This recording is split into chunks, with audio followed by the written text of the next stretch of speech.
ಜವಾಬ್ದಾರಿ ನಮ್ಮದು ಕೂಡ ಇದೆ. ಬರ್ತಿದೆ ಬರಗಾಲ. ಎಲ್ಲರೂ ಬರಗಾಲ ಬಂದ ಮೇಲೆ ಸುದ್ದಿ ಮಾಡ್ತಾರೆ, ಆದರೆ ರಿಪಬ್ಲಿಕ್ ಕನ್ನಡ ಹಾಗಲ್ಲ. ಮುಂದೆ ಸಮಸ್ಯೆ ಎದುರಾಗುತ್ತೆ, ಈಗಲೇ ಎಚ್ಚೆತ್ತುಕೊಳ್ಳಿ ಅಂತೇಳಿ ಎಚ್ಚರಿಸುವಂಥ ಕೆಲಸವನ್ನು ಮಾಡ್ತಾ ಇದ್ವಿ. ಅದು ಸರ್ಕಾರವನ್ನು ಸಹ, ಅದೇ ರೀತಿಯಾಗಿ ಜನರನ್ನು ಕೂಡ. ನೋಡಿ, ಈಗ ಬರ್ತಿದೆ ಬರಗಾಲ ಅನ್ನೋ ಶೀರ್ಷಿಕೆಯಲ್ಲಿ ಇವತ್ತು ಇಡೀ ದಿನ ನಿಮಗೆ ತೋರಿಸಿದ್ದೀವಿ. ಜನರ ಜವಾಬ್ದಾರಿ ಏನು?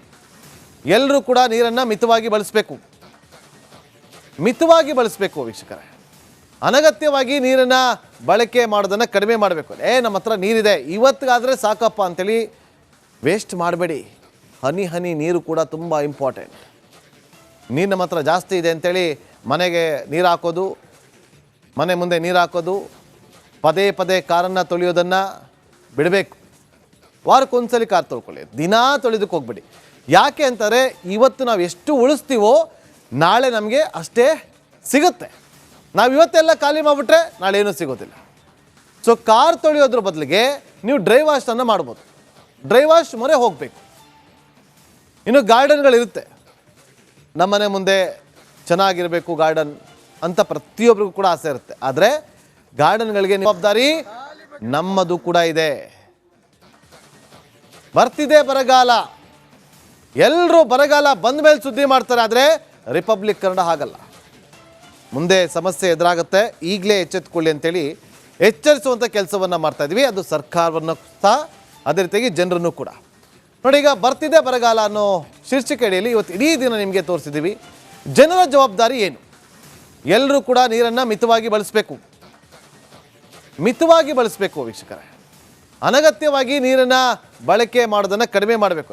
ನಮ್ಮ ಹತ್ರ ನೀರಿದೆ, ಇವತ್ತಿಗಾದರೆ ಸಾಕಪ್ಪ ಅಂತೇಳಿ ವೇಸ್ಟ್ ಮಾಡಬೇಡಿ. ಹನಿ ಹನಿ ನೀರು ಕೂಡ ತುಂಬ ಇಂಪಾರ್ಟೆಂಟ್.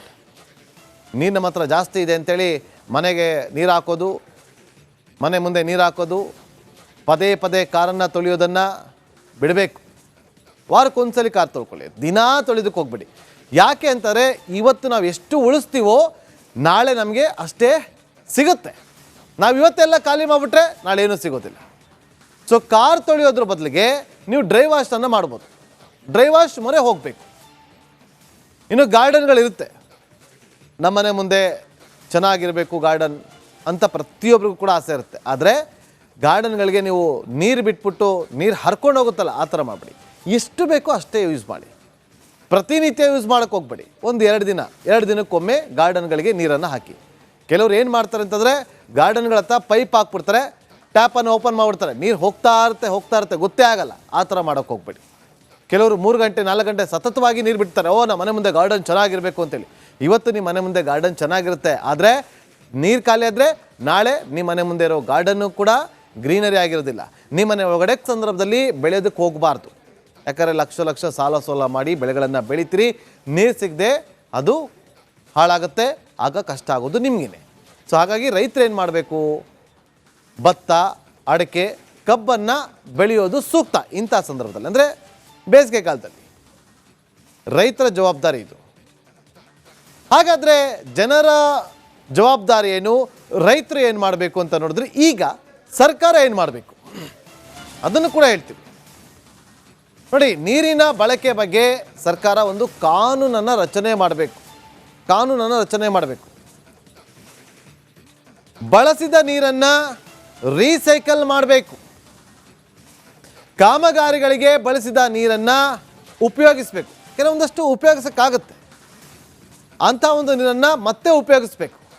ಅದನ್ನು ಉಪಯೋಗಿಸೋಕ್ಕಾಗಲ್ಲ ಅಂಥೇಳಿ ಅದನ್ನು ವೇಸ್ಟ್ ಮಾಡೋದಲ್ಲ. ಜೊತೆಗೆ ಸರ್ಕಾರ ಏನು ಮಾಡಬೇಕು, ನೀರಿನ ಬಳಕೆಯ ಬಗ್ಗೆ ರೈತರಿಗೆ ಜಾಗೃತಿಯನ್ನು ಮೂಡಿಸಬೇಕು. ಕೃಷಿ ಇಲಾಖೆ ಇದೆ, ಮಾಡಬೇಕು. ಕೃಷಿ ಇಲಾಖೆಯಿಂದ ಸಂದೇಶಗಳನ್ನು ಕೊಡಬೇಕು, ರೈತರನ್ನ ಸೇರಿಸ್ಬೇಕು. ಒಂದೊಂದು ಕಡೆ ಹೋಗಿ, ಇವತ್ತು ನೀವು ಹೆಂಗೆ ಮತವನ್ನು ಕೇಳಕ್ಕೆ ಹೋಗ್ತಿರಲ್ಲ, ಅದೇ ಥರ ಅವರು ಹಳ್ಳಿಗಳಿಗೆ ಹೋಗಿ ರೈತರನ್ನ ಒಂದು ಕಡೆ ಸೇರಿಸಿ ಅವ್ರಿಗೆ ಜಾಗೃತಿಯನ್ನು ಮೂಡಿಸ್ಬೇಕು. ನೋಡಿ, ಬರಗಾಲ ಬರ್ತಾ ಇದೆ, ಮುನ್ಸೂಚನೆ ಇದೆ, ಈಗಲಿಂದಲೇ ನೀವು ಎಚ್ಚೆತ್ತುಕೊಳ್ಬೇಕು. ನೀರನ್ನು ಮಿತವಾಗಿ ಬಳಸಬೇಕು.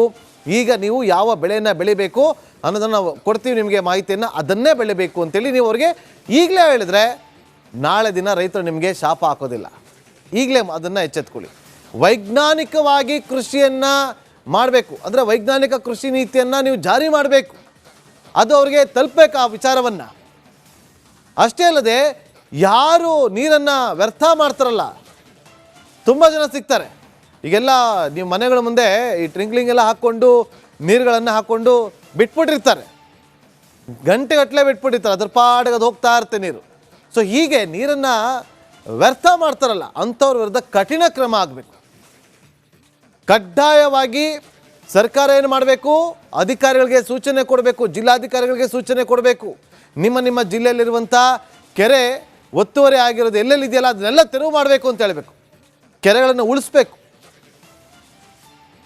ಇನ್ನು ಡ್ಯಾಮ್ ಮತ್ತು ಕೆರೆಗಳಲ್ಲಿ ಈಗ ಮಳೆ ಬರೋದಿಲ್ಲ, ಬೇಸಿಗೆ ಕಾಲದಲ್ಲಿ ಡ್ಯಾಮ್ಗಳಾಗಿರ್ಬೋದು ಅಥವಾ ಕೆರೆಗಳೆಲ್ಲವೂ ಕೂಡ ಬತ್ತೋಗಿರುತ್ತೆ. ಇದು ಟೈಮ್ ನಿಮಗೆ ಹೂಳೆತ್ತೋ ಕೆಲಸವನ್ನು ಮಾಡಿಕೊಡಿ. ಹೂಳೆತ್ತೋ ಕೆಲಸವನ್ನು ಮಾಡಿದ್ರೆ ಮುಂಬರುವಂಥ ಮಳೆಗಾಲದ ಸಂದರ್ಭದಲ್ಲಿ ಅಲ್ಲಿ ನೀರು ಜಾಸ್ತಿ ಸ್ಟೋರೇಜ್ ಆಗುತ್ತೆ. ರವೀಶ್ ಅಂತೇಳಿ ಚಾಮರಾಜನಗರದಿಂದ ಒಬ್ಬರು ಕರೆ ಮಾಡಿದ್ದಾರೆ. ರವೀಶ್ ಅವರೇ ನಮಸ್ಕಾರ. ನಮಸ್ಕಾರ ಸರ್. ರವೀಶ್ ಅವರೇ, ನಿಮ್ಮ ಅಭಿಪ್ರಾಯ ನಮ್ಮ ವೀಕ್ಷಕರಿಗೆ ಬಹಳ ಇಂಪಾರ್ಟೆಂಟ್ ಆಗಿರುತ್ತೆ, ನಿಮ್ಮ ಅಭಿಪ್ರಾಯವನ್ನು ಹಂಚಿಕೊಡಿ. ಸರ್, ನಮ್ಮ ಅಭಿಪ್ರಾಯ ಏನಂದ್ರೆ, ನಾವು ಚಾಮರಾಜನಗರ ಜಿಲ್ಲೆ ಯಳಂದೂರು ತಾಲೂಕು ಅಂಬ್ಳೆ ವಿಲೇಜ್ ಸರ್. ನಾವು ಗ್ರಾಮಾಂತರದಿಂದ ಮಾತಾಡ್ತಾ ಇದ್ದೀವಿ. ನಮ್ಮಲ್ಲಿ ಏನ್ ಮಾಡ್ತಾರೆ ಸರ್, ನೀರು ಹೆಂಗ್ ಪೋಲ್ ಆಗುತ್ತೆ ಅಂದ್ರೆ 40 ಫೀಟ್ಗೆ ನೀರು ಬರುತ್ತೆ, ಬೋರ್ ಆಗ್ತದೆ. ಇಲ್ಲೆಲ್ಲ ಏನ್ ಮಾಡ್ತಾರ, ಫುಲ್ಲು ನೀವ್ ಹೇಳಿದ್ರಲ್ಲ ನೆಲ್ಲಿ ಸ್ಟಾಪ್ ನಳ ತಗದು ಬಿಟ್ಬಿಟ್ಟು ಬೀದಿಲೆಲ್ಲ ಹರಿಸ್ತಾರ. ಇದ್ರ ಬಗ್ಗೆ ಏನಾಗ್ಬೇಕು, ನಮ್ಮ ಪಂಚಾಯತಿಯಿಂದ ಕಠಿಣ ಕ್ರಮ ಕೈಗೊಳ್ಬೇಕು. ಮುಂದೆ ತೊಂದರೆ ಆಗುತ್ತೆ ಸರ್. ಇದು ಹನಿ ಕುಡಿದರೆ ಹಳ್ಳ ಅಂತ, ತೆನೆ ಕುಡಿದರೆ ಬಳ್ಳ ಅಂದಂಗೆ ನಮ್ಗೆ ಮುಂದಿನ ನಾವು ಇವತ್ತಿನ ಪೀಳಿಗೆಗೆ ಸರಿ, ಮುಂದಿನ ಪೀಳಿಗೆಗೆ ನೀರೇ ಕುಡಿಯಕ್ಕಿಲ್ಲ. ನಮ್ ಚಾಮರಾಜನಗರ ಜಿಲ್ಲೆಯಲ್ಲಿ ಗುಂಡ್ಲುಪೇಟೆ ಕಡೆ ತುಂಬಾ ಬರಗಾಲ. ಅದರಿಂದ ನಮ್ ಈ ಭಾಗ ಒಂದ್ ಸ್ವಲ್ಪ ನೀರಾವರಿ. ನೀವು ಗುಂಡ್ಲುಪೇಟೆಯವರಾಗಿರೋದ್ರಿಂದ ನಿಮ್ಗೆ ಅಲ್ಲಿ ನೀರಿನ ಅಭಾವ ಎಷ್ಟರ ಮಟ್ಟಿಗೆ ಇದೆ ಅಂತ ಗೊತ್ತಿದೆ. ಹಾಗಾದ್ರೆ ಏನ್ ಮಾಡ್ಬೇಕು, ಜನ ಏನ್ ಸಲಹೆ ಕೊಡ್ತೀರಿ ಅವ್ರಿಗೆ ಸರ್? ಸಲಹೆ, ನಮ್ಮ ಈ ಭಾಗದಲ್ಲಿ, ನಮ್ಮ ಯಳಂದೂರು ಭಾಗದಲ್ಲಿ ಒಂದ್ ಸ್ವಲ್ಪ ನೀರಾವರಿ ಇದೆ ಸರ್.